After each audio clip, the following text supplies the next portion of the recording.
You get your first job, and suddenly there's this mysterious thing called Social Security taking chunks of your paycheck. Your boss says it's for when you're old and wrinkly, your grandpa says it saved his life, your college friend says that it's a scam that'll be bankrupt before you retire. So what's the deal? Today, I'll explain Social Security to you like you're 5 years old, and by the end of this, you'll understand whether it's actually a safety net keeping grandparents from eating cat food, or if it's just a fancy way for old people to steal money from young people. Turns out, it's not actually stealing. Shocker, I know. It's not some evil plot where grandparents sit around plotting to take your lunch money, and it's not a magical money tree that grows dollar bills for everyone over 65. What it is actually is like the world's biggest, most complicated piggy bank that everyone has to put money into, and then later, when they're old, they get to take money out. Imagine you and all your friends decide to start a super special club. In this club, everyone has to put some of their allowance money into a giant piggy bank every week. The rule is, when someone gets really old, like grandparent old, they get to take money out of that piggy bank to buy food and pay for their house. That giant piggy bank is basically what Social Security is. It's a club that pretty much every working person in America has to join, whether they want to or not. Now, this isn't just any piggy bank. This is a piggy bank with rules. Lots and lots of rules. The most important rule is this. You can't just take money out whenever you want a new video game. You have to wait until you're old enough to retire, which is usually around the age of 65, give or take. Think of it like a piggy bank with a time lock on it. No matter how much you shake it or beg, the lock won't open until you've reached that magic age. So, who runs this giant piggy bank? Well, the government does.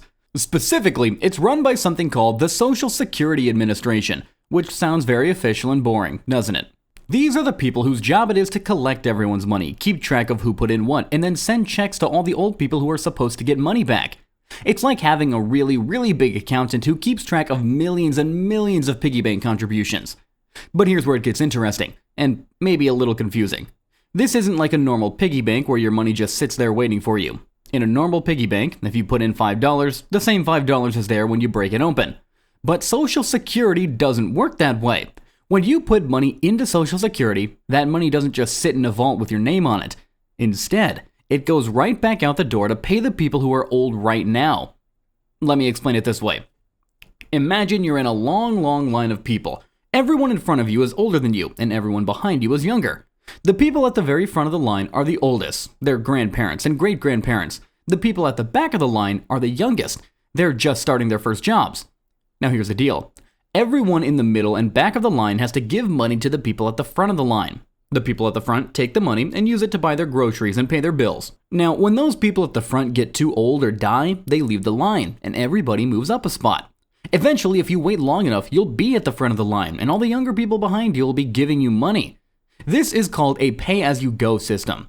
The money going out today comes from the money coming in today. It's not like everyone has their own personal savings account. It's more like a giant conveyor belt of money, where the money flows from the young workers to the old retirees. And everybody just hopes that when it's their turn to be old, there will still be young workers putting money on the conveyor belt. Now, you might be thinking, wait a minute, what if there aren't enough young people to pay for all the old people? And that, my friend, is exactly the right question to ask, because that is where things get a little bit scary, and why some people think Social Security might be in trouble. You see, when Social Security started way back in 1935, there were a lot more young workers than old retirees. It was like having 10 kids putting money into the piggy bank for every one grandparent taking money out. And that did work pretty well. I mean, there was plenty of money to go around. But over time, something's happened. People started living longer, which I mean is great for them, but it means that they're taking money out of the system for more years. And at the same time, people started having fewer babies, which means that there are fewer young workers to put money into the system. It's like our line of people started getting lopsided. Instead of having lots of young people in the back and just a few old people in the front, now we have a whole bunch of old people in the front and not as many young people in the back to support them. The math is getting wonky. And to make things even more complicated, there's this huge group of people called the baby boomers. Now these are people who were born right after World War II ended, when soldiers came home and everybody was having lots and lots of babies. There were so many babies born during this time that they called it a boom. Well, all those boom babies are now getting old and moving into the front of our imaginary line. It's like having a giant wave of people all reaching retirement age at the same time. So now we have this situation where a whole bunch of people are expecting to get money from Social Security. But there might not be enough young workers to pay for all of them. It's like if 10 people were supposed to bring snacks to a party, but only 6 people showed up with snacks, and now there are 20 people at the party who all want to eat. The math just doesn't work. And this is where the Ponzi scheme accusation comes from. A Ponzi scheme is when someone promises to pay back early investors using money from new investors, but there's no real business or value being created. It only works as long as you keep finding new people to put money in. When you run out of new people, the whole thing just collapses like a house of cards. Some people say that Social Security is like a Ponzi scheme because it relies on new workers to pay for current retirees, and if we run out of new workers, the system could just collapse. But other people say that it's not fair. They argue that Social Security isn't a Ponzi scheme because it's not trying to trick anyone. Everybody knows how it works. It's not promising impossible returns. It's just a social contract where each generation takes care of the generation before it, with the understanding that the next generation will take care of them. It's more like a family arrangement where the kids take care of their parents when they get old, except it's happening on a national scale. Plus, unlike a real Ponzi scheme, Social Security has the power of the government behind it. The government can change the rules if it needs to. It can raise taxes to bring in more money, or it can reduce benefits to make the money last longer. Or it can raise the retirement age so people have to wait longer to start collecting. A real Ponzi scheme can't do any of those things. When it runs out of money, it simply collapses. So, what happens if Social Security does start running out of money? Well, it's not like the system would just disappear overnight. Even in the worst case scenarios, Social Security would still be able to pay out something, maybe 75 or 80 cents for every dollar that it was promised.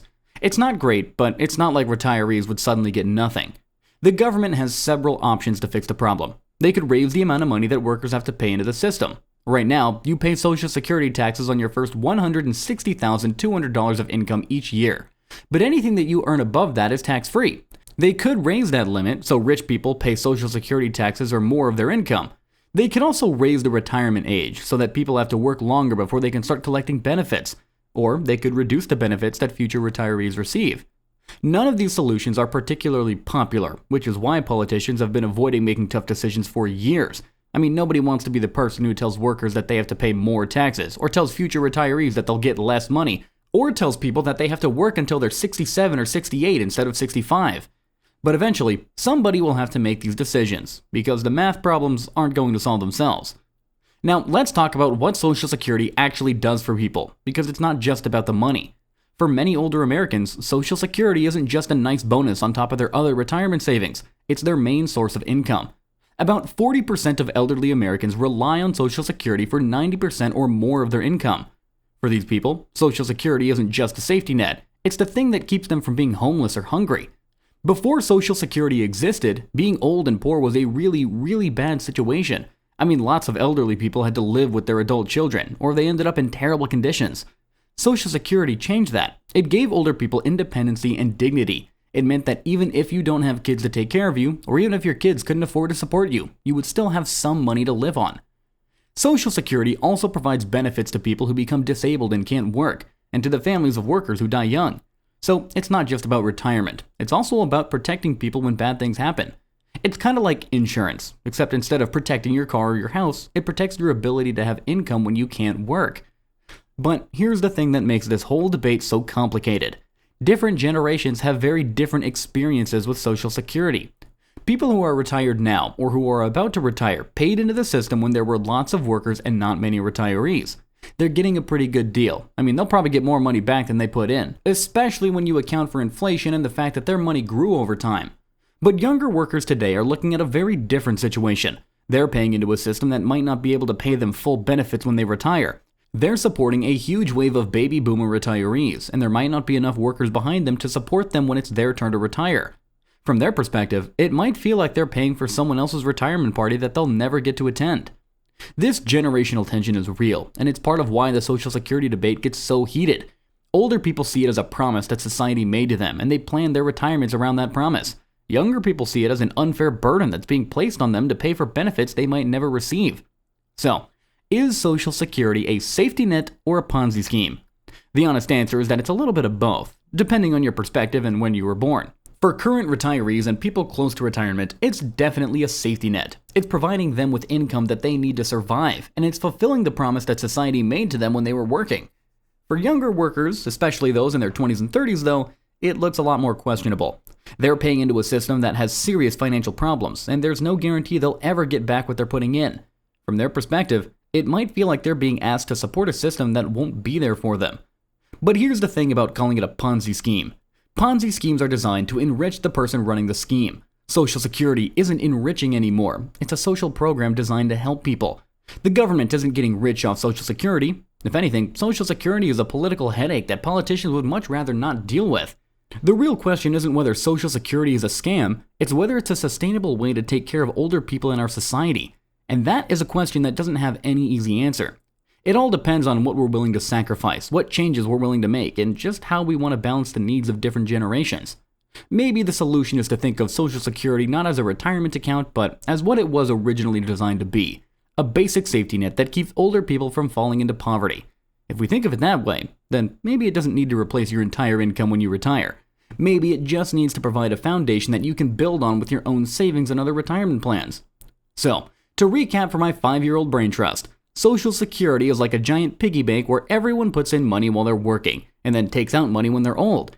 It works by having young workers pay for current retirees, with the promise that future young workers will pay for them when it's their turn.